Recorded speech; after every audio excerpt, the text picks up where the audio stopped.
नमस्कार साथियों, स्वागत है आप सभी का आपके अपने channel the civil India Kanpur पर। जैसा कि आप सभी को पता है, हम एसएससी जीडी के लिए सैंपल पेपर लगा रहे हैं। सैंपल पेपर नंबर 4 हम आज लगा रहे होंगे। इसमें भी 20 क्वेश्चन मैं आपको लगवाऊंगा और वो 20 क्वेश्चन जैसे क्वेश्चन आपके एग्जाम में आते हैं। ठीक है, आज का जो सेट है वो थोड़ा सा कैलकुलेटिव हो सकता है, थोड़ा सा धैर्य बनाए रखिएगा। उम्मीद कर रहा हूं, जैसा कि मैंने आपसे कहा था, आपने स्क्वायर, पहाड़े और क्यूब वगैरह याद कर लिए होंगे। अगर आपको स्क्वायर, पहाड़े और क्यूब वगैरह आते होंगे तो फिर चीजें आपके लिए आसान हो जाएंगी, टफ नहीं होंगी। ठीक है, अच्छा ये जो क्लास है इसमें मैंने थंबनेल में एसएससी जीडी लिखा हुआ है, लेकिन इस क्लास को आप चाहें तो आप में से जो बच्चा एसएससी 10+2 के लिए पढ़ रहा है, केवीएस पीआरटी के लिए पढ़ रहा है, यूपी पीआरटी के लिए पढ़ रहा है, वो सारे बच्चों के लिए ये क्लास एलिजिबल रहेगी। यूपी पुलिस वाले बच्चे भी इस क्लास को देख सकते हैं। ठीक है, तो चलिए बहुत देरी नहीं करते हैं, क्वेश्चनों पे चलते हैं। पहला क्वेश्चन आपके सामने लगा रहे हैं। पहला क्वेश्चन आपके स्क्रीन पर है, ये देखिए। ये बहुत आसान क्वेश्चन है, इसमें कोई बहुत बड़ी बात नहीं है। अगर आप इस क्वेश्चन को देखें तो यहां लिख रहा है मूल्य, जो मशीन का मूल्य हर बार 10% का मूल्य ह्रास होता है। मूल्य ह्रास का मतलब होता है मूल्य में कमी हो जाती है। ठीक है, मशीन का मूल्य 2,50,000 है, तो 2 साल के बाद मशीन का मूल्य क्या हो जाएगा? तो आपको पता है कि 2,50,000 मूल्य है, अभी 2,50,000 अभी मूल्य है। हर साल 10% कम हो जाता है, मतलब 90% हो जाता है। 2 साल की बात है, तो 2 बार आप 90/100 कर देंगे और आपका आंसर बन जाएगा। इतना सा ही काम तुम्हें करना है ना।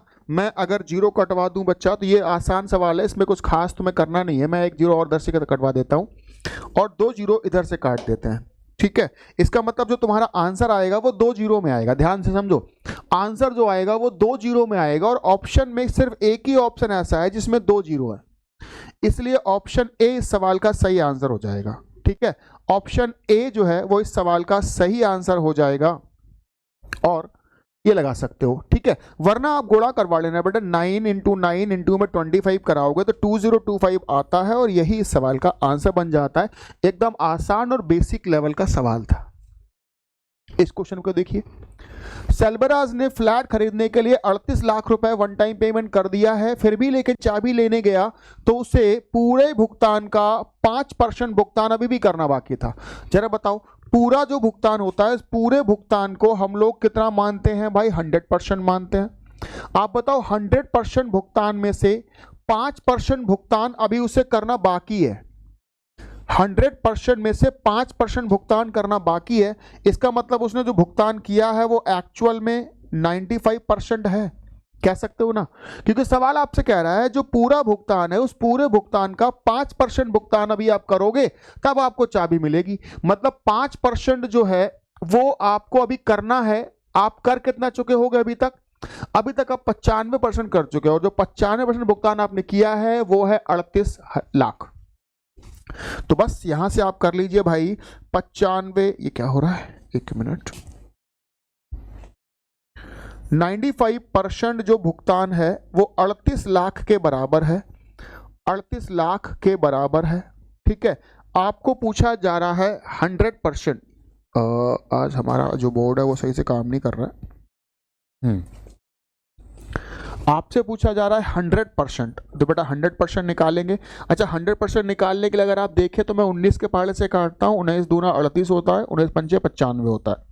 5 से मैं इधर काटूंगा, 20 बार कटेगा और गुणा हो जाएगा जाके 2 में, तो आंसर आ जाएगा 40 लाख। 40 लाख रुपए का वो मकान था। वो जो मकान था, वो फ्लैट था, वो 40 लाख रुपए का था। ठीक है, बात समझ पाए हो कि नहीं? चलिए एक और क्वेश्चन लगाते हैं, ट्राई करिएगा। क्वेश्चन नंबर 3, बहुत ही आसान सवाल है ये वाले। कह रहा है किसी लेन देन में हुई हानि, एक लेन देन में जो हानि हुई है वो विक्रय मूल्य का 1/5 है। एक बात समझ लीजिए आप, कभी भी आपको जो हानि या लाभ होता है वो विक्रय मूल्य पर नहीं होता है।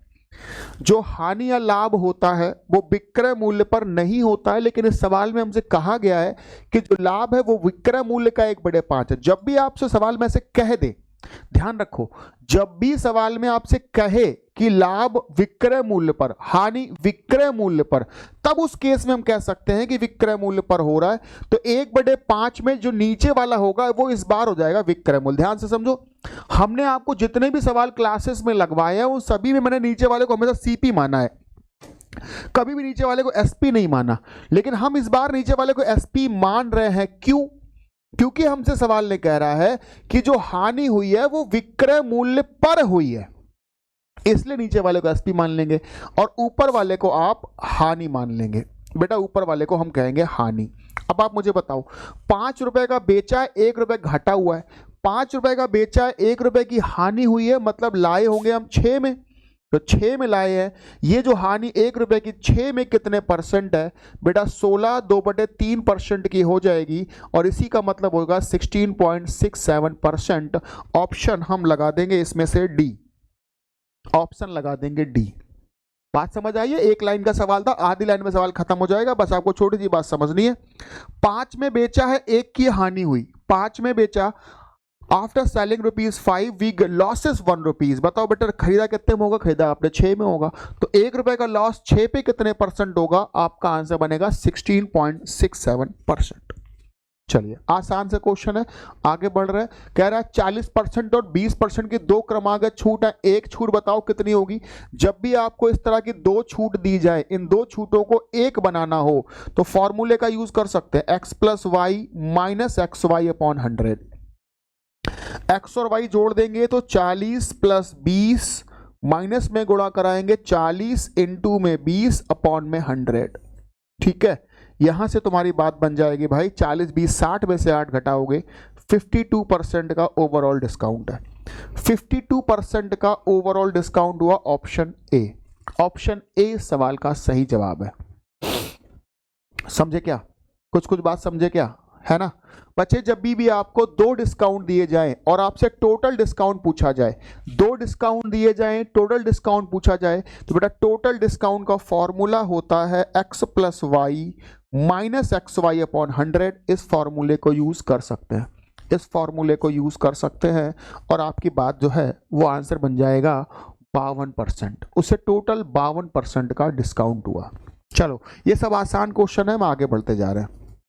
ये एक ठीक ठाक सा क्वेश्चन है, थोड़ा कैलकुलेटिव रहेगा पर ठीक सा है। ठीक है, देखिए क्या कह रहा है। कह रहा है एक स्पोर्ट स्टोर अपनी वस्तुओं पर 19% की छूट देता है, लेकिन ऑनलाइन वॉलेट का भुगतान करने पर 2% की एक्स्ट्रा छूट दे देता है।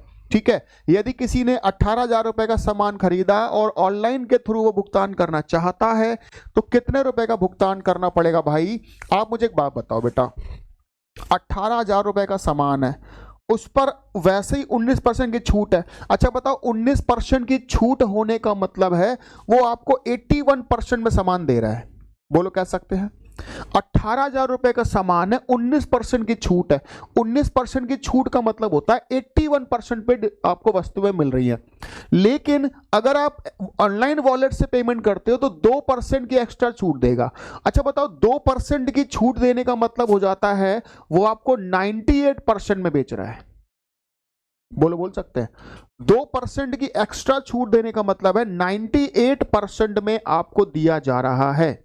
समझो, पहला 19% का छूट था मतलब 81 में, दूसरा छूट बेटा 2% का हुआ मतलब 98% में आपको छूट दिया जा रहा है।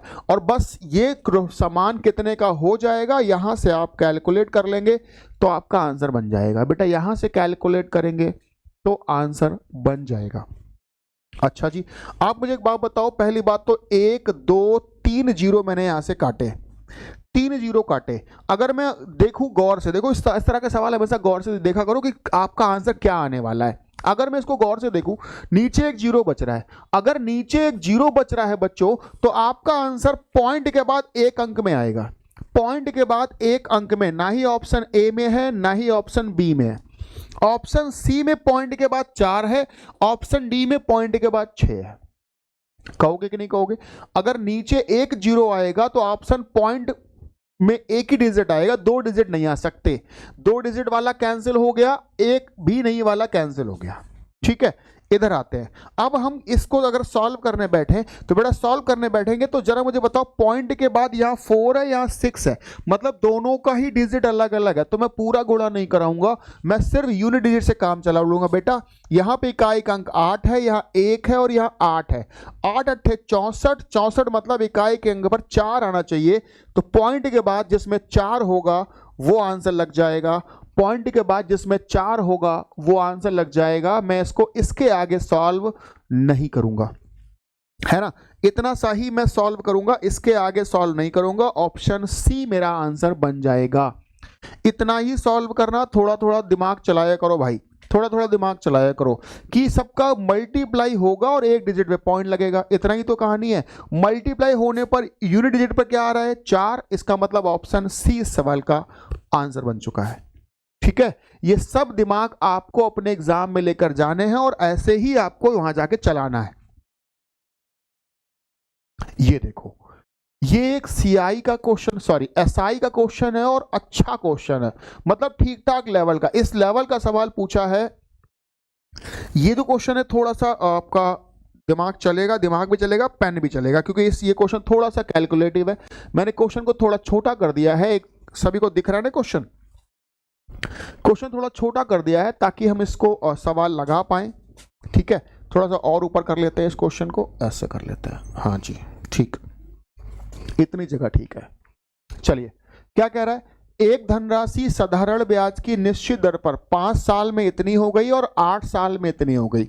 अच्छा जी ठीक है, 20,000 रुपए की धनराशि पर उसी दर से, ऐसा दर तो आपको पता नहीं, मतलब पहले दर निकालना पड़ेगा, पहले दर निकालना पड़ेगा, उसी दर पर इतने वर्ष में कितना ब्याज मिलेगा ये पूछा जा रहा है। तो भाई मेरे सबसे पहले आपको यहाँ पे रेट ऑफ इंटरेस्ट निकालना पड़ेगा। रेट ऑफ इंटरेस्ट निकालने के लिए आपको प्रिंसिपल चाहिए और सवाल में प्रिंसिपल भी नहीं दिया है, तो पहले प्रिंसिपल निकालिए, फिर रेट ऑफ इंटरेस्ट निकालिए और रेट ऑफ इंटरेस्ट निकालने के बाद यहाँ रखवाइए और तब जाके कहीं ना कहीं तुम्हारी आंसर बनेगा, तुम्हारा बात बनेगा। चलो हम एक बार ट्राई करते। कोई पैसा 5 साल में पैसा हो जाता है 13,860, ठीक है, 8 साल में वही पैसा हो जाता है 16,776 इतना। तो मुझे बताओ पैसा बढ़ा कितना, बढ़ा मतलब माइनस कर दीजिए, जैसे ही मैं माइनस करूंगा तो यहाँ 6 आएगा, यहाँ 1 आएगा, यहाँ 9 आएगा और यहाँ 2 आएगा। और ये जो पैसा बढ़ा ये कितने साल में बढ़ा है, 2 साल में, और जो पैसा बढ़ता है उसे हम लोग साधारण ब्याज कहते हैं। 2 साल का साधारण ब्याज है 2916। अगर 2 साल का, सॉरी 2 नहीं है 3 साल का, क्योंकि 5 और 8 में 3 का फर्क आ रहा है, 3 साल का साधारण ब्याज है 2916, तो बच्चा 1 साल का कितना होगा पहले तो आप निकालो। तो बच्चे 2916 में हम 3 का डिवाइड करेंगे, ठीक है, 3 नंबर 27 मतलब 9 बार जा रहा है, फिर बचा 2, 3 7 21, 3 दूना 6, 972, ये 1 साल का सिंपल इंटरेस्ट बन जाता है। अब बच्चा अगर 1 साल में सिंपल इंटरेस्ट 972 है, आप 5 साल की बात करो पहले, तो 5 साल का निकालेंगे, ये हो जाएगा बेटा 972, 972 में 5 से मल्टीप्लाई करें, तो अगर मैं 5 से मल्टीप्लाई करता हूं, 9 पंचे 45 और 72 पंजे 360 होता है, 45 दिन 48, 4860 ये रुपया हो जाएगा 5 साल में इंटरेस्ट। 5 साल में इतने रुपए का इंटरेस्ट मिला, जबकि बताओ ये जो है ये 5 साल का मिश्र धन है, इसमें से अगर मैं ब्याज हटा दूं, 13,860 में से ब्याज घटा दोगे तो मूलधन निकल के आएगा 860 चला गया, 13 में से 4 जाएगा तो 9,000, मूलधन बनेगा 9,000। अभी देखो मूलधन निकला है, दर अभी भी नहीं निकली है, ये थोड़ा सा कैलकुलेटिव है, मेरे साथ साथ रहिएगा, ध्यान से समझिएगा, है ना, ध्यान से बेटा समझिएगा मेरी बात को गौर से। 5 साल में पैसा ये हुआ, 8 साल में ये हुआ, साल 3 बढ़े पैसा इतना बढ़ा, तो 3 का मतलब इतना, 1 साल का मतलब हो गया 972, ये 1 साल में ब्याज मिला, ठीक है। यहां से 5 साल का ब्याज निकाल लेंगे और 5 साल का ब्याज यहां से माइनस कर देंगे तो आपका पैसा आ जाएगा 9,000 रुपया। अब हम यहां से निकाल लेते हैं रेट ऑफ इंटरेस्ट। देखो बेटा rate of interest, rate of interest क्या है, रेट ऑफ इंटरेस्ट हमेशा 1 साल से निकाला करो। 972 रुपए का ब्याज 1 साल में मिल रहा है, किस पर मिल रहा है भाई, 9,000 रुपए पर। यहाँ से 9,000 रुपए पर मिल रहा है। कितने परसेंट मिलेगा? तो आपको दिख रहा है 2 ही जीरो कैंसिल होंगे, 1 जीरो कैंसिल नहीं होगा। और जब मैं 9 का डिवाइड करूंगा तो 9 का डिवाइड करने पर 9 एक कम 9 जीरो और 9 अट्ठे 72, एक अंक पे पॉइंट जाएगा। मतलब यहां से जो रेट ऑफ इंटरेस्ट आपका बनेगा वो हो जाएगा 10.8%। 10.8% ये हो जाएगा रेट ऑफ इंटरेस्ट। अब अगर रेट ऑफ इंटरेस्ट 10.8% निकला, सवाल कह रहा 20,000 पे साधारण ब्याज बताओ, तो बेटा 20,000 रुपए पर 20,000 रुपए पर पहले तो हम 10.8 का ब्याज निकालेंगे और उसके बाद साल हमारे पास है 5 या 15 दो 17/7, 17/5 और बटे में भी 100 करना पड़ेगा क्योंकि मूलधन गुणा दर गुणा समय बटे 100 करना पड़ता है, तभी यहां से आपका ब्याज निकलता है, तभी यहां से आपका ब्याज निकलता है। ठीक है, इतना कैलकुलेशन मैंडेटरी है, करना ही होगा। ठीक है, इतना कैलकुलेशन बेटा मैंडेटरी है, करना होगा। अब यहां से अगर मैं आगे बढ़ूं तो 2 जीरो यहां से मुझे दिख रहे हैं, 2 जीरो यहां से कट चुके हैं, 1 जीरो है वो पॉइंट में चला गया हमारा। ठीक है, 1 जीरो पॉइंट में चला गया और 5 से कटा ये 5 चौके 20। हाँ जी, गुणा करवाइए, गुणा करवाइए। ये हो जाएगा 40, ये हो जाएगा 32, तो कहीं ना कहीं 432 में 17 से गुणा करा रहा है। 432 में 17 से गुणा कराएंगे, 17 दूना 34 का 4, हासिल लग रहा है 3, 17 या 51 और 3 54 का 4, मतलब आखिरी में 44 आएगा। लास्ट में 44 मुझे सिर्फ एक ही ऑप्शन में दिख रहा है, ऑप्शन ए। लास्ट में जो 44 है वो ऑप्शन ए में ही दिख रहा है, इसका मतलब है ऑप्शन ए सवाल का सही आंसर हो जाएगा। इसके आगे अगर आप नहीं भी गुणा कराओगे तो भी हमारी बात बनेगी, लेकिन इतना तो आपको करना ही होगा। अब अगर ये वाला काम आप थोड़ा स्लो करोगे, आप उतना फास्ट नहीं करोगे, जोड़ घटाना गुणा भाग अगर आप तेज नहीं करोगे, तब फिर आप सवाल को उतना तेज नहीं लगा पाओगे, क्योंकि सवाल जो है वो थोड़ा सा आपसे करवाना चाह रहा है कैलकुलेशन, है ना। क्वेश्चन आपसे कैलकुलेशन करवाना चाह रहा है, इसलिए आपको कैलकुलेशन करना ही होगा। ओके, समझ आया तो बढ़िया है, नहीं समझ आया तो सवाल को दोबारा से देखिए और खुद एक बार ट्राई करिए, एक बार खुद भी ट्राई करिए। ठीक है, यहां क्या कह रहा है, ये भी एक एसआई का ही सवाल है। 10.5% के रेट से 4 वर्ष में पैसा इतना हो जाता है। देखो क्या लिखा है, हो जाता है, हो जाने का मतलब है मिश्र धन। अच्छा मुझे बताओ जरा, 10.5% का रेट है, 4 साल में लेना है, तो 10.5 में 4 से गुणा कर देंगे, 40 और 2 उधर से आएगा तो 42% का ब्याज मिलेगा। 42% का ब्याज है, लेकिन ये तो मिश्र धन है। अगर 42% का ब्याज है तो मिश्र धन होगा बेटा 142। 42% का ब्याज का मतलब होगा मिश्र धन 142 हो गया।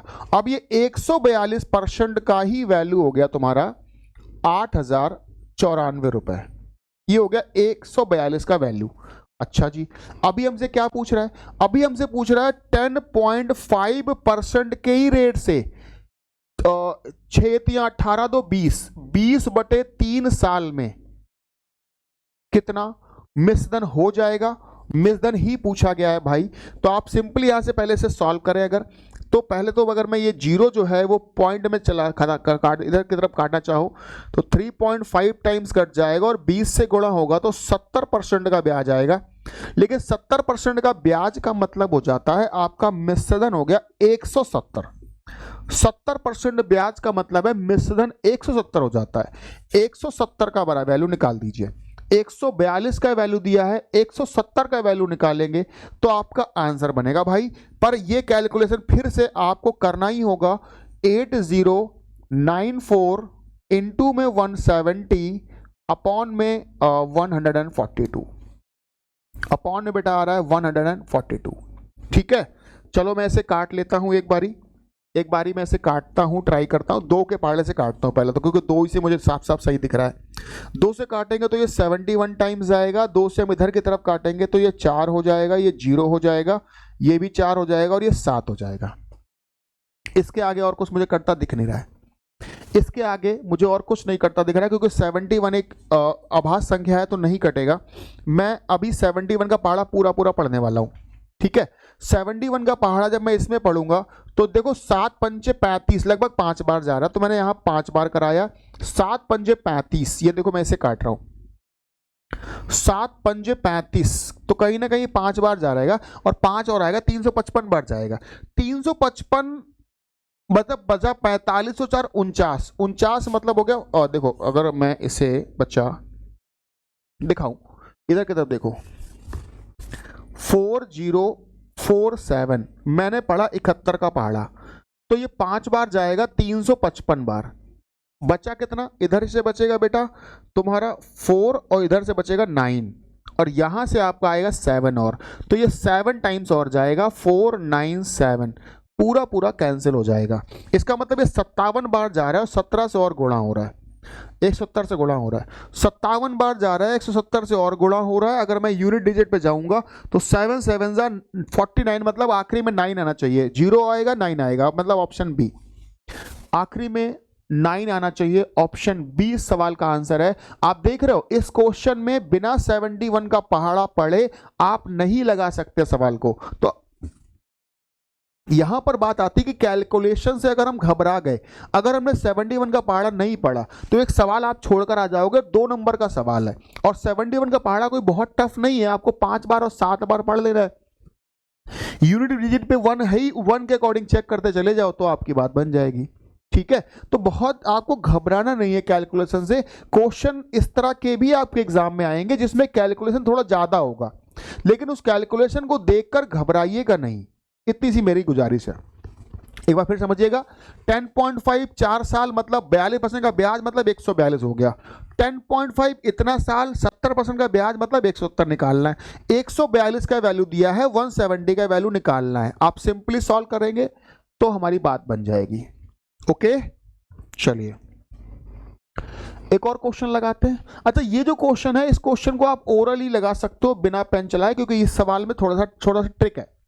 इस क्वेश्चन में छोटा सा ट्रिक है। क्या ट्रिक है भाई, समझो जरा। मुझे एक बात बताओ, यहां कह रहा है x एक नंबर है, एक मिनट, x एक नंबर है, 4 अंकों की ऐसी बड़ी से बड़ी संख्या है जो कि 12, 15, 16 और 20 से भाग देने पर 9, 12, 13, 17 शेषफल बचाती है। तो x के अंकों का योग क्या है? x के अंकों का योग क्या है, ऐसा पूछ रहा है भाई।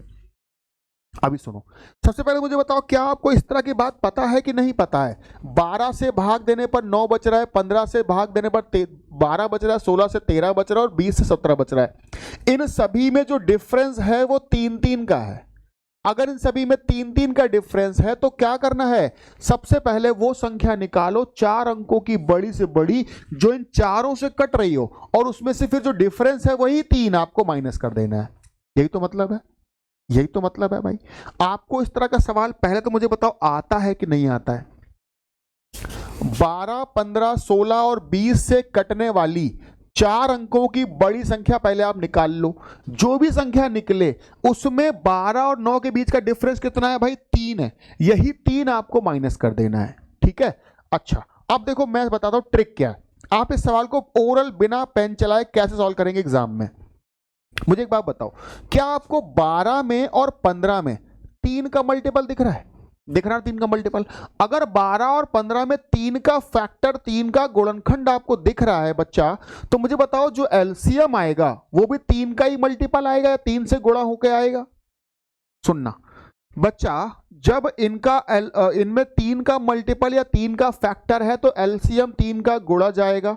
मतलब अगर वो एलसीएम जो है या संख्या जो है वो 3 से कट रही है तो उसके अंकों का योग भी 3 से कट रहा होगा। और मुझे बताओ, फिर आप जब आंसर लाओगे तो फिर 3 घटाओगे, और 3 से कटने वाले नंबर में से तुम 3 अगर घटा दोगे तब भी तो नंबर 3 से कटता रहेगा।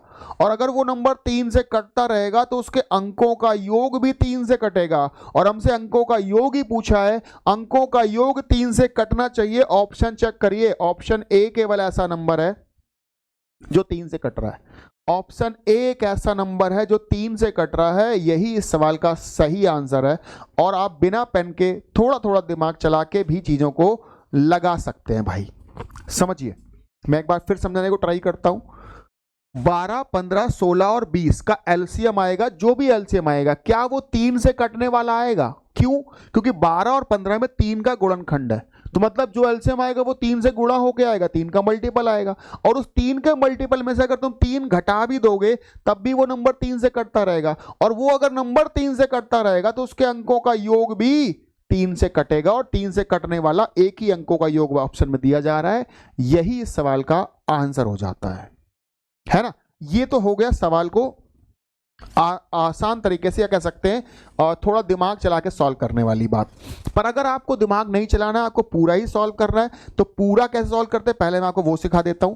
देखो बेटा, सबसे पहला काम तुम्हें क्या करना होगा, 12, 15, 16 और 20 इन सभी का एलसीएम निकालना होगा। सभी को एलसीएम निकालना आता है भाई। एलसीएम निकालने के लिए हम ऐसा नंबर ढूंढते हैं जो इन सभी से कट जा रहा हो, ऐसा नंबर जो इन सभी से कट जा रहा हो। तो ऐसा मुझे एक नंबर दिख रहा है, 120 से काम नहीं चलेगा, 240 से काम चल जाएगा।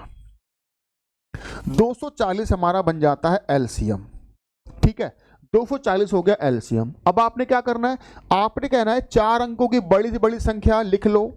4 अंकों की बड़ी से बड़ी संख्या होती है 9999, इसमें 240 से भाग लगा देना है। इस नंबर में 240 से भाग लगा देना है, ठीक है। मैं भाग लगाता हूं एक बार, देखो अब मैं बताता हूं बेसिक कॉन्सेप्ट क्या है। 240 से जैसे मैं भाग लगाऊंगा तो ये 24 चौके 96 बार जाएगा, 24 चौके 96 ऐसा जाएगा, और यहां देखा जाए तो ये 9 हो गया, ये 3 हो गया, और ये भी 9 हो गया, ठीक है।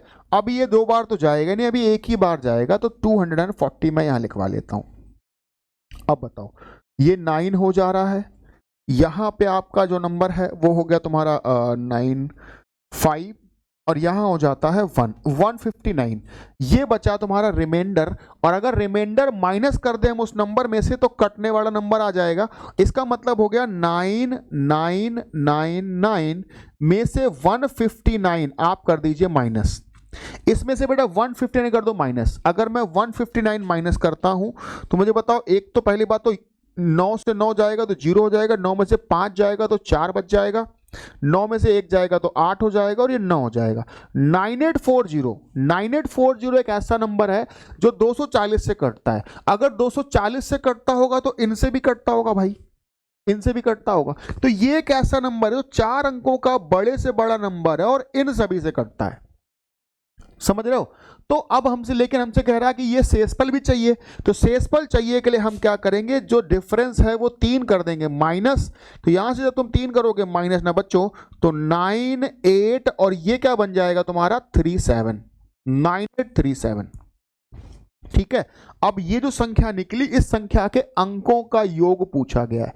इस संख्या के अंकों का योग आप जोड़ के देख लो भाई, 7 3 10 8 18, 18 और 9 27, तब भी सवाल का आंसर 27 बन जाएगा, और यही सवाल का आंसर है। अब देखो मैं समझाना क्या चाह रहा था, मैं समझाना ये चाह रहा था कि अगर बेटा यहां पर 3 के मल्टीपल हैं तो जो एलसीएम आएगा वो 3 से डिवाइड होगा, और अगर 3 से डिवाइड 240 हो रहा है तो ये जो नंबर निकाल रहे हो तुम, ये भी 3 से डिवाइड हो रहा होगा, और अगर ये भी 3 से डिवाइड हो रहा होगा तो 3 घटाने पर नंबर भी 3 से डिवाइड हो रहा होगा, और अगर ये नंबर 3 से डिवाइड हो रहा होगा तो इनके अंकों का योग भी 3 से डिवाइड हो रहा होगा। यही बात मैं आपको शुरुआत में समझा रहा था, और बच्चे उसी बात को लेकर हम क्वेश्चन का जवाब जल्दी से लगा सकते थे, इतना टाइम नहीं लगा सकते, ठीक है। तो लेकिन अगर आपको बेसिक लगाना तो ये है आपका बेसिक पैटर्न, इस बेसिक पैटर्न से सवाल का जवाब लगा सकते हो। क्वेश्चन नंबर 9 की तरफ बढ़ रहे हैं। अच्छा, क्वेश्चन नंबर 9 वाला जो सवाल है, इस तरह के क्वेश्चन मैं आपको पहले भी कई बार करा चुका हूं, ये उसी पर बेस्ड सवाल है। ए और बी में अम्ल और जल 2 3:2 है, यहाँ पे 7:3 है। इन विलयनों को 4:3 में मिलाना है, परिणामी विलयन बताओ क्या हो जाएगा। सबसे पहले क्वेश्चन थोड़ा छोटा कर देते हैं भाई, हम क्वेश्चन को थोड़ा छोटा कर लेते हैं ऐसा करके, और थोड़ी जगह बना लेते हैं भाई। कह रहा है ए और बी 2 विलयन है, एक ए है और एक बी है, और ए में एसिड और वाटर का रेशियो दिया है। क्या रेशियो दिया है? 3:2। एसिड एंड वाटर का जो रेशियो दिया है बेटा वो हमें दिया जा रहा है 3:2, और बी में दिया जा रहा है 7:3। तो सबसे पहला काम हमने देखा कि यहां पर मिश्रण कितने का है, 5 का, यहां मिश्रण है 10 का। सबसे पहला काम है मिश्रण बराबर करो। बेटा मिश्रण को बराबर करने के लिए ऊपर 2 से गुणा करवा दिया, पहली बात तो ये करवा दी। जैसे ही आपने दो से गुणा के मिश्रण हो गया बराबर, जब ये मिश्रण बराबर हो जाएगा, अब हमें इस मिक्सचर्स को 4:3 में मिलाना है। बेटा मिक्सचर्स को 4:3 में मिलाना है। अगर आप मिक्सचर्स को 4:3 में मिलाओगे, इसका मतलब है ऊपर की तरफ 4 से मल्टीप्लाई और नीचे की तरफ 3 से मल्टीप्लाई करवा देना है, ये एक्स्ट्रा करवा देना है।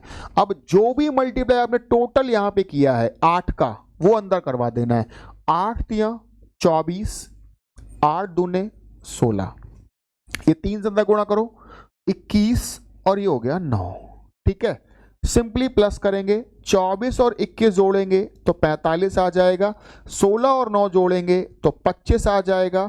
इसका मतलब जो नया मिक्सचर बनेगा, नए मिक्सचर में रेशियो हो जाएगा 9:5। नए मिक्सचर में एसिड एंड वाटर 9:5 हो जाएगा। बच्चा ये वाला कॉन्सेप्ट या ये वाला सवाल, इस तरह के सवाल आपको बहुत बार क्लास में मैं लगवा चुका हूं।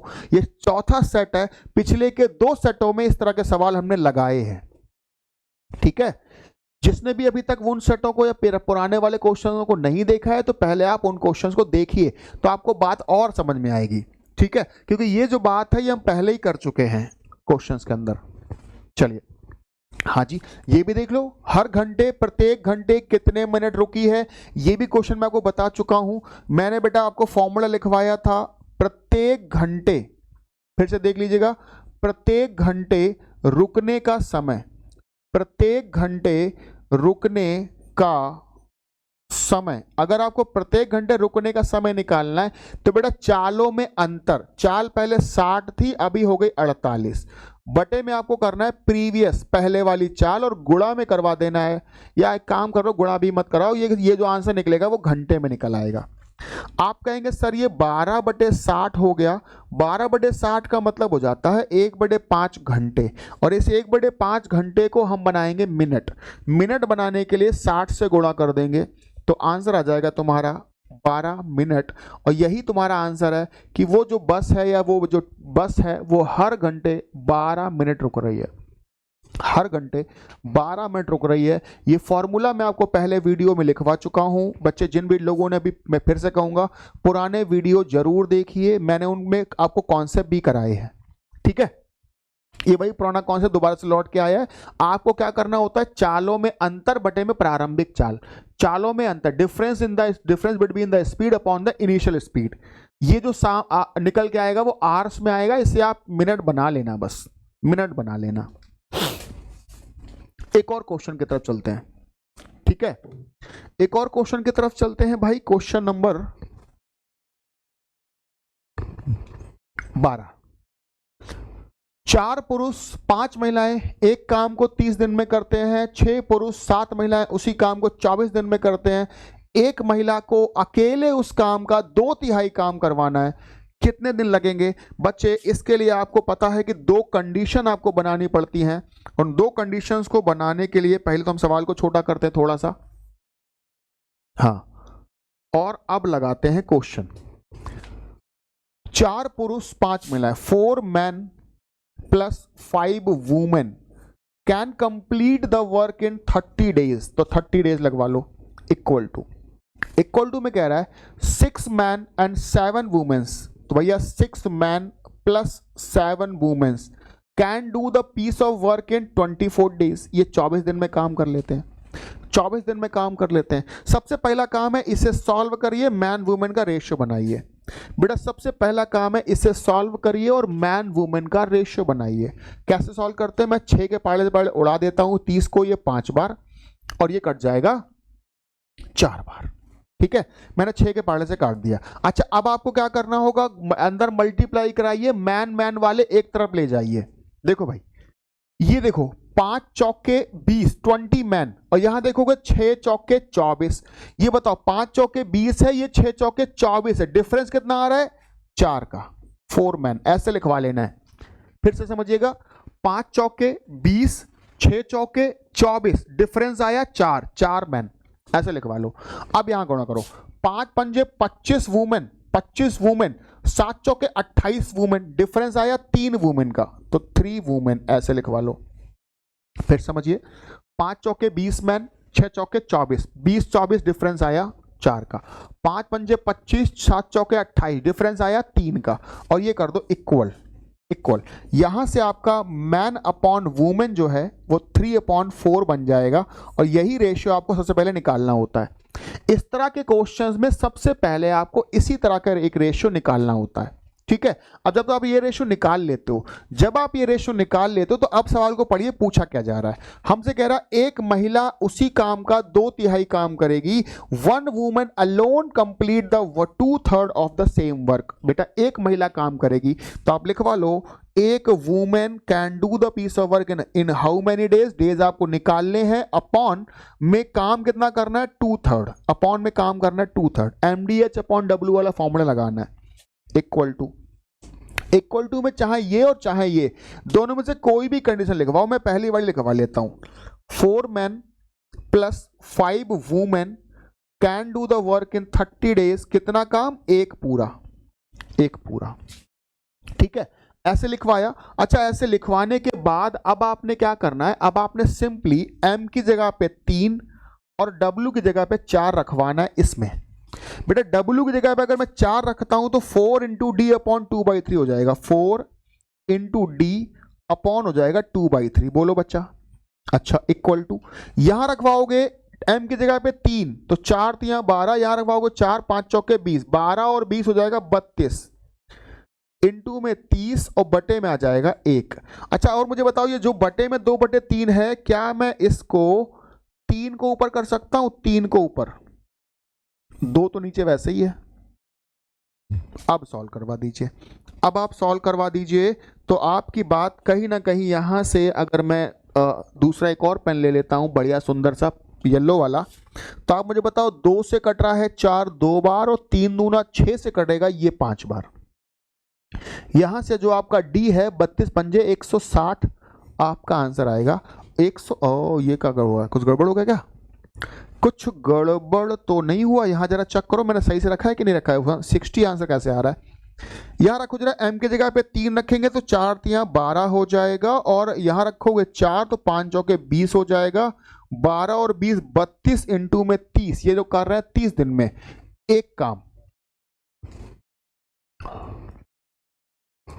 ओके, ये लोग कर रहे हैं 2/3 काम, 2/3, तो 3 जाएगा ऊपर, और यहां पे रखा है मैंने 4 3 12, और इधर हो जाएगा। ठीक तो कर रहे हैं, कुछ गड़बड़ हो रहा है तो आप देख लीजिएगा, है ना। इसका आंसर मेरे ख्याल से तो 160 आ रहा है, आप एक बार अपने आप से लगा के देख लीजिएगा, है ना। आप एक बार अपने आप से लगा के देख लेना, हो सकता है कि ऑप्शन में कुछ गड़बड़ लिखे हो, या फिर हो सकता है सवाल में कुछ गड़बड़ लिखा हो, ठीक है, ऐसा हो सकता है। मेरे अकॉर्डिंग 160 आ रहा है, आप एक बार चेक कर लेना कि क्या गलती हो रही है। जो भी बात हो मुझे कमेंट में लिखकर बता दीजिएगा। चलिए हम अगले क्वेश्चन की तरफ बढ़ते हैं। बेटा अगले क्वेश्चन की तरफ बढ़ेंगे तो यहां लिखा है ए और बी क्रमशः एक काम को 12 दिन बी और 20 दिन में कर सकते हैं, 6 दिनों तक एक साथ काम करते हैं, शेष काम सी 12 दिन में कर लेता है। तो कोई दिक्कत नहीं, लगा लो भाई। ए जो है वो 12 दिन में कर रहा है, और बी जो है वो 20 दिनों में कर रहा है। हाँ ठीक है, आप एलसीएम लगा लीजिए। एलसीएम आएगा 12 और 20 का 60 काम हो जाता है। अगर मैं डिवाइड करता हूं, डिवाइड करने पर 12 का डिवाइड जाएगा 5 बार, 20 का डिवाइड जाएगा 3 बार। ये हो जाता है इन लोगों का 1 डे वर्क। ए और बी एक साथ काम करेंगे, मतलब 5 और 3 का मतलब हो गया 8 काम एक दिन में करते हैं, पर कहा गया है 6 दिन तक साथ में काम किया है। एक दिन में 8 काम करेंगे तो 6 दिन में हो जाएगा 6 8 48 काम। अब बताओ काम कितना है, काम है 60 में से इन्होंने 48 काम कर दिया, बचा काम 12, और ये 12 काम किसने किया, शेष काम सी ने 12 दिन में किया है। इसका मतलब ये 12 काम किया है सी ने कितने दिनों में, 12 दिनों में। अब बताओ 12 दिन में सी 12 काम करता है, तो सी एक दिन में एक काम करेगा कि नहीं करेगा, सी एक दिन में एक काम कर रहा है। सवाल पूछ रहा है बी और सी मिलकर इस काम का 2/3 कितने दिन में करेंगे। तो काम कितना है भाई, काम है मेरे पास, यहां से देखो, इसके बाद मैं लिख लेता हूं, सी एक दिन में एक कर रहा है, बी एक दिन में 3 कर रहा है। आपको बी और सी को करवाना है, तो बी और सी एक दिन में 4 करेंगे ना। कितना करना है, 60 का 2/3 काम करना है, वो भी एक दिन में कर रहे हैं 4, तो कितने दिन में करेंगे। यहां से आपका आंसर आ जाएगा 10 दिन। 10 दिन माने ऑप्शन ए। ऑप्शन ए इस सवाल का सही आंसर हो जाएगा। ठीक है, ऑप्शन ए इस क्वेश्चन का सही जवाब हो जाएगा। आप देख लीजिएगा कैसे करना है। सबसे पहले हमने ए और बी का एफिशिएंसी निकाला है। एक दिन में 8 कर रहे हैं, 6 दिन में 48 कर देंगे। 48 में से बचा काम कितना, 12। ये 12 काम सी ने किया है ठीक 12 डेज में। अब बताओ 12 जो बचे का हुए काम है, सी 12 दिनों में कर रहा है, तो एक दिन में एक काम कर रहा होगा। सी एक दिन में एक कर रहा है, बी 3 कर रहा है, दोनों एक दिन में 4 करेंगे। काम हमें करवाना है 60 का 2/3, तो 60 का 2/3 काम करवाने के लिए 4 का डिवाइड करवा दिया। ठीक है, चलिए क्वेश्चन नंबर 14 के लिए आगे बढ़ते हैं। बेटा क्वेश्चन नंबर 14 को लेकर आगे बढ़ेंगे। वो संख्या बताओ जिसे 8, 9, 10 से भाग देने पर शेषफल 1 मिलता है। मुझे एक बात बताओ, ऐसी एक नंबर बताना है जिसमें 8, 9 और 10 से भाग देंगे तो शेषफल 1 बचेगा। मुझे एक बात बताओ, किसी संख्या में 8 से 9 से 10 से भाग देने पर शेषफल 1 बचता है, तो अगर मैं एक वहां संख्या से कम कर दूं, उस संख्या से 1 हटा दूं, तो 8 से 9 से और 10 से तीनों से भाग चला जाएगा ना। आप बताओ, ऑप्शन मेरे पास दिख रहा है 360, 300 एंड ये।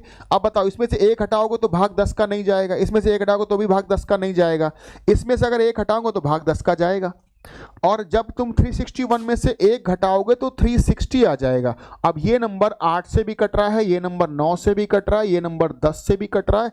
यही सवाल का आंसर है बेटा, यही इस सवाल का आंसर है। बस यही करना था तुम्हें, इसमें कुछ और मत करना। इसमें 8, 9, 10 का एलसीएम निकालने मत बैठ जाना।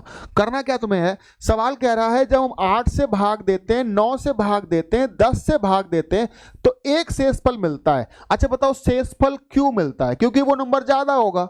अगर हम एक शेषफल कम कर दें तो पूरा पूरा भाग जाएगा, है ना। तो हम ऑप्शंस में से एक कम कम करके चेक कर लेंगे किस नंबर में इन तीनों का भाग जा रहा है। हमने जब सभी में चेक करके एक एक कम करके चेक किया तो पता चला कि 360 एक ऐसा नंबर है जिसमें से एक जैसे ही कम करोगे तो जो नंबर निकल के आएगा उसमें 8 का भी, 9 का भी, 10 का भी, तीनों का भाग चला जाएगा। क्योंकि यहां मैं एक कम करूंगा तो लास्ट में 0 नहीं आएगा, 10 काटेगा नहीं।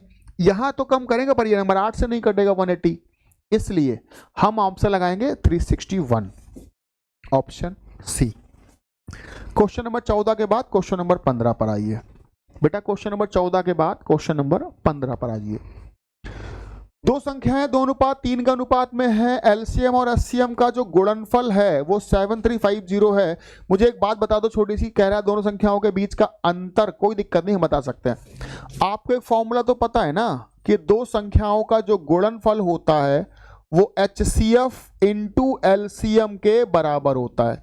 और HCF और LCM का गुणनफल आपको दिया जा रहा है 7350, लिखवा लो 7350। ठीक है, और फर्स्ट नंबर हमारे पास है 2x, सेकंड नंबर हमारे पास है 3x। कटवा दीजिए। अगर मैं कटवा देता हूं पहाड़े से तो 3 दूना 6 के पहाड़े से काटता हूं भाई। 6 से काटेंगे तो 6 कम 6 आ जाएगा, 6 दूना हो जाएगा 12, और 6 दूना हो जाएगा 12, और 6 दूना हो जाएगा 12, बचा 3, 6 पंजे हो जाएगा 30, 1225 हो जाएगा। यहाँ से एक्स स्क्वायर का वैल्यू, एक्स स्क्वायर का वैल्यू हो जाएगा 1225। तो बच्चे एक्स बराबर बताओ कितना आ जाएगा, 35। ये क्योंकि 1225 जो है वो 35 का स्क्वायर होता है, तो एक्स का वैल्यू आ चुका है 35। बेटा एक्स का वैल्यू आ गया 35। ठीक है, अगर x का वैल्यू 35 आ जाएगा, सवाल ने कह रहा है संख्याओं के बीच अंतर, संख्याएं हमारे पास जो है वो 2x और 3x है। x का वैल्यू रखवाएंगे तो 35 दूना ये हो जाएगी 70, ये हो जाएगी 35 तिया 105। इन दोनों में जो डिफरेंस है वो 35 का ही है। यही तुम्हारा आंसर है, यही तुम्हारा आंसर है, ऑप्शन डी। ऑप्शन डी इस सवाल का आंसर, ऑप्शन डी इस सवाल का आंसर है 35। ठीक है, आसान क्वेश्चन था, इसको ऐसे ही लगा लीजिए। ठीक है, ये क्वेश्चन मैं फिर से सॉल्व नहीं करूंगा, ये क्वेश्चन आपके लिए है, होमवर्क है, होमवर्क है। आप घर में तो वैसे भी बैठे हो, घर में बैठे बैठे से सॉल्व करिए, इसका स्क्रीनशॉट ले लो, इस सवाल को सॉल्व करिए और इस क्वेश्चन का जवाब कमेंट बॉक्स में दीजिए। ये सिंप्लीफिकेशन के जितने भी क्वेश्चन होंगे ये तुम्हें ही सॉल्व करने हैं। ठीक है, सिंप्लीफिकेशन के सभी क्वेश्चन आपको सॉल्व करने हैं। चलिए इस सवाल पे आओ। कह रहा है 14 व्यक्तियों का औसत वजन 76.5 किलोग्राम हो जाता है। है यदि 82, 75 और x किलोग्राम भार वाले 3 अन्य व्यक्ति शामिल कर लिए जाएं तो सभी का औसत 0.5 बढ़ जाता है। अच्छा बताओ, सभी, यहां बोल रहा ना सभी, सभी माने 14 तो पहले से 3 और आ गए, 14 पहले से थे 3 और आ गए, मतलब हो गए लोग कितने, 17। 17 लोगों का एवरेज 0.5 बढ़ा, 17 लोगों का एवरेज 0.5 बढ़ा है बेटा। इसका मतलब ये हुआ कि इन सभी लोग, जो 3 लोग आए हैं, वो सभी लोग मिलकर 17 का गुणा अगर मैं 0.5 में करता हूं बेटा, 17 का गुणा 0.5 में करता हूं, इसका मतलब हो गया 8.5 किलोग्राम ज्यादा लाए होंगे। सभी के सभी मिलकर टोटल 8.5 किलोग्राम ज्यादा लाए होंगे। जबकि अगर देखा जाए तो ये जो लड़का पहला वाला है, देखो 76.5 का तो आपका टोटल एवरेज है। जो पहला वाला लड़का है ये आ रहा है 82 का, 85 का, 82 का आ रहा है। दूसरा वाला आ रहा है 75 का, और तीसरा वाला पता नहीं कितने का आ रहा है, लेकिन आपको ये पता है कि ये सभी लड़के मिलकर 8.5 ज्यादा लाने चाहिए। सभी के सभी लड़के मिलकर 8.5 ज्यादा लाना चाहिए। तो 76.5 से 82 ला रहा है, कितना ज्यादा हुआ? अगर मैं पहले यहां चेक करता हूं तो ये हो जाता है 3.5 और ये 5.5, तो ये ज्यादा हो गया। ये देखा जाए तो बेटा ये हो गया तुम्हारा 1.5 कम, 1.5 कम, ठीक है। अगर मैं ओवरऑल देखूं तो ओवरऑल होगा 4 ज्यादा, ओवरऑल हुआ 4 ज्यादा। पर आपको कुल कितना ज्यादा करना है बेटा? कुल ज्यादा करना है 8.5, कुल ज्यादा आपको 8.5 करना है। इसका मतलब है 4 यहां पे ज्यादा हो गया तो यहां पे कितना ज्यादा हो जाएगा? 4.5 ज्यादा हो जाएगा। किस से? 76.5 से। तो बेटा 76.5 से 4.5 ज्यादा करिए, सॉरी 4.8 लिख गया, 4.5, 76.5 से 4.5 प्लस कर देंगे तो आंसर बनेगा हमारा 81। मतलब जो तीसरा लड़का है बेटा वो 81 का है। लड़का नंबर 3 81 का है, लड़का नंबर 3 81 का है। ये देखो, ये मैंने थोड़ा सा आसान ट्रिक लगाया है, आप इस पे गौर से देखिएगा बच्चा। एक बार मैं दोबारा समझाता हूँ, ट्राई करिएगा, ठीक है। दोबारा समझने की कोशिश करिएगा, क्योंकि मैं यहाँ पे थोड़ा सा ट्रिक लगा रहा हूँ, वरना अगर आप गुणा करके जाओगे तो सवाल काफी लंबा और कैलकुलेटिव हो जाएगा। सुनना, 14 लोगों का एवरेज ये था, एक 82 का आया, एक 75 का आया, एक पता नहीं कितने का आया, लेकिन तीनों के आ जाने से इन सभी लोगों का एवरेज 0.5 बढ़ गया। आप मुझे एक बात बताओ बेटा, क्या बोल रहे हैं? सभी का एवरेज, सभी लोग कितने हो गए? 14 पहले से थे, 3 और आ गए, लोग हो गए 17, और 17 लोगों में एवरेज 0.5 बढ़ा है, मतलब कुल कितना बढ़ा? 8.5। मतलब समझो, ये तीनों के तीनों मिलकर टोटल 8.5 ज्यादा लाएंगे। ये समझो, ये तीनों के तीनों मिलकर टोटल 8.5 ज्यादा लाएंगे। अच्छा, अब हम चेक कर रहे हैं कितना कितना ज्यादा ला रहे हैं। पहला वाला 82 का आया है, 67.5 से 5.5 ज्यादा आया है। दूसरा वाला 1.5 कम आया। इनको मिलाकर देखा तो ये 4 ज्यादा आ रहा है, जबकि तीनों को मिलाकर 8.5 ज्यादा लाना है। तीनों को मिलाकर 8.5 ज्यादा लाना है। 2 लोग 4 ज्यादा है तो तीसरा वाला 4.5 ज्यादा होना चाहिए। किससे? एवरेज से। एवरेज से 4.5 ज्यादा है, तीसरा वाला 81 का है, 81 का। बात समझ आई है? उम्मीद कर रहा हूं आपको मेरी बात समझ आ गई होगी, थोड़ी थोड़ी सी, है ना? हाँ, क्योंकि जिन बच्चों ने एवरेज पढ़ा होगा मुझसे, तो मैं आपको ऐसे ही बताता हूं कितना ज्यादा और कितना कम। तो ऐसे ही आपको करना भी है एग्जाम के अंदर। बहुत मल्टीप्लाई मत जाना बेटा, क्योंकि मल्टीप्लाई करने बैठ जाओगे सवाल बहुत टफ जैसा हो जाएगा। ये तो आसान सा है। एक बेलन और शंकु की त्रिज्याओं का अनुपात यह है, ऊंचाइयों का अनुपात यह है। बेलन शंकु के आयतनों में क्या अनुपात होगा? तो बच्चे अगर मैं बेलन की बात करूं, देखो भाई, अगर मैं बेलन की बात करूं तो फॉर्मूला होता है पाई r² r1 लिख लेता हूं, h1 लिख लेता हूं। और अगर मैं शंकु की बात करूं, शंकु माने कोण, अगर मैं कोण की बात करता हूं तो फॉर्मूला होता है 1/3 पाई r2² इंटू में h2। और सवाल ने क्या करा है? सवाल ने इनको कर दिया डिवाइड, इनको कर दिया डिवाइड। जैसे डिवाइड करेगा तो बच्चे आप देख रहे हो यहां से पाई कैंसिल हो जाएगा और 3 चला जाएगा ऊपर, और ये बन जाएगा r1/r2। r1/r2 त्रिज्याओं का अनुपात है 1:2। तो बच्चे 1:2 का स्क्वायर भी तो होगा 1:4। इंटू में ऊंचाइयों का अनुपात है 2:1, तो 2:1 ऐसे ही लिखवा लो आप। और अब आप जैसे सॉल्व कर देंगे तो ये 2 से कटेगा 2 बार और आंसर बन जाएगा 3:2। 3:2 ऑप्शन सेकंड इस सवाल का आंसर हो चुका होगा। ऑप्शन सेकंड इस सवाल का आंसर हो जाएगा। इतना सही सवाल है, इसमें कुछ खास बात नहीं है। सीधे सीधे फॉर्मूले में वैल्यू पुट करानी है, सीधे सीधे फॉर्मूले में वैल्यू पुट करानी है और आपको आंसर बताना है। यहाँ से R1/R2 का स्क्वायर होगा, यहाँ H1/H2। अच्छा, ये H2 मैंने गलत लिखा है, मैं यहाँ पे H2 को ठीक कर देता हूँ। नहीं, हाँ, H2 ऐसे होना चाहिए था। H1/H2 आपको 2:1 लिखवाना है, सॉल्व करके आंसर बताना है। बहुत टफ सवाल नहीं है, आसान सा क्वेश्चन है। आगे बढ़िए, आगे बढ़िए। क्या लिख रहा है? 14 सेंटीमीटर व्यास वाले वृत्त की परिधि वर्ग के परिमाप के बराबर है, तो वर्ग का क्षेत्रफल बताओ बेटा। ये बात आप समझ लो, कभी भी 14 सेंटीमीटर व्यास कह रहा है, इसका मतलब इसकी जो परिधि होगी वो त्रिज्या होगी, वो कितनी हो जाएगी भाई? त्रिज्या हो जाएगी 7। और अगर त्रिज्या 7 हो जाएगी तो परिधि कितनी हो जाएगी भाई? 44। अच्छा, ये हम डायरेक्ट कैसे बता रहे हैं बेटा? आप भी एक टेबल नोट कर लो, मैं आपको टेबल बनवा देता हूं।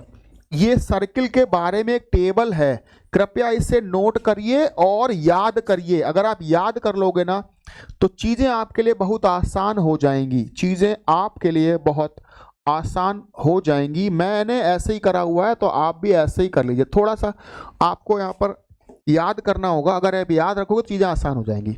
सुनना, कभी भी आपको रेडियस दिया जाए 7 तो परिधि तुरंत बोलो कितना? 44। क्षेत्रफल तुरंत बोलो कितना? 154। परिधि दिया जाएगा, सॉरी, रेडियस दिया जाएगा 7, परिधि कितना? 144, क्षेत्रफल कितना? 154। समझे?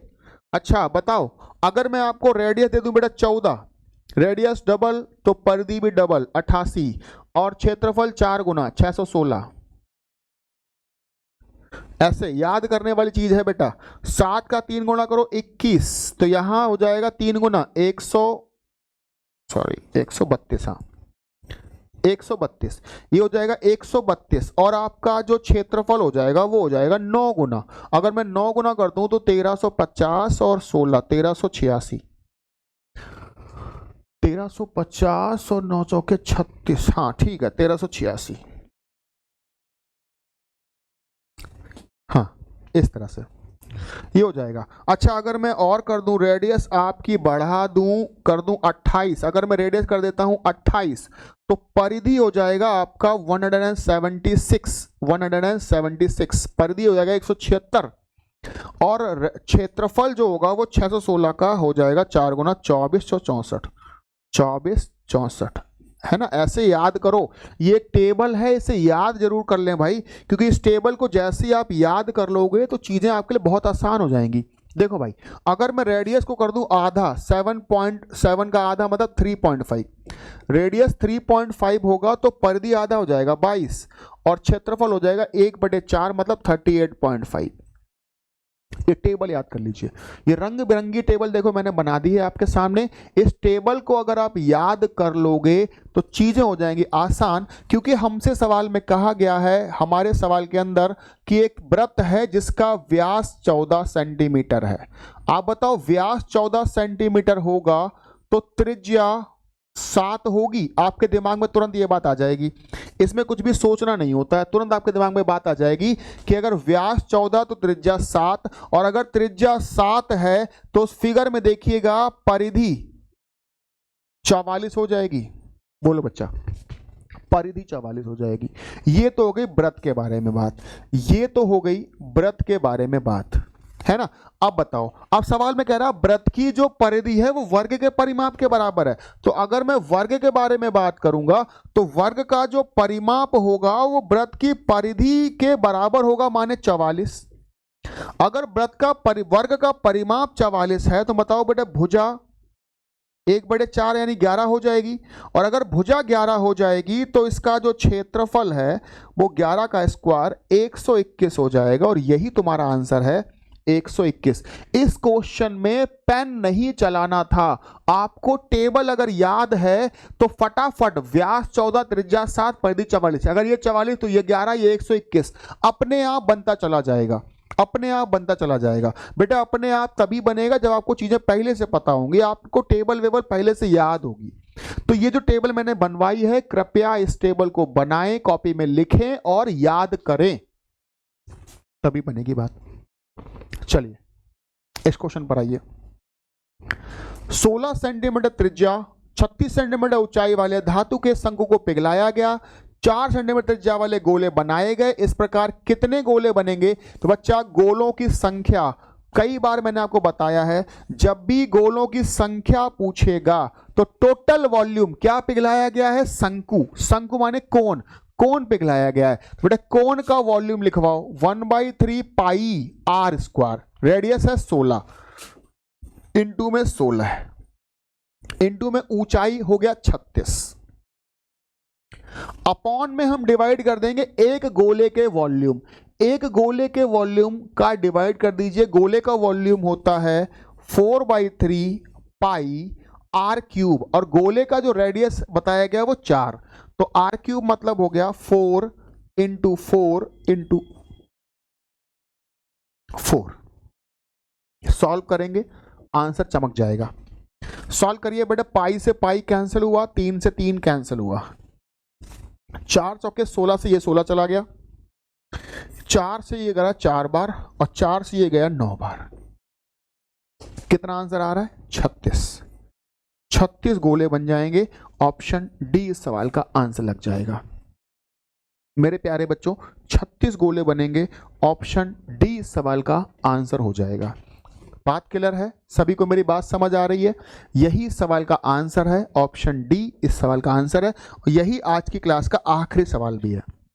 ठीक है, यही इस क्लास का आखिरी सवाल भी है। आप देख रहे हो जैसे क्वेश्चन आपके एग्जाम में आने वाले हैं, हमने हर एक चैप्टर से एक एक क्वेश्चन, दो क्वेश्चन उठाए हुए हैं और आपके लिए एक बेहतरीन सा सेट पेपर बनाया है। ठीक है, तो इस बेहतरीन से सेट पेपर को और आप हर रोज लगाते रहिए। ठीक है, अच्छा कल से जो हमारी क्लास होगी वो लाइव होगी। ठीक है, दोपहर में 12:30 बजे की। ठीक है, आज के इतना ही है। धन्यवाद आप सभी लोगों का, जल्दी मिलेंगे।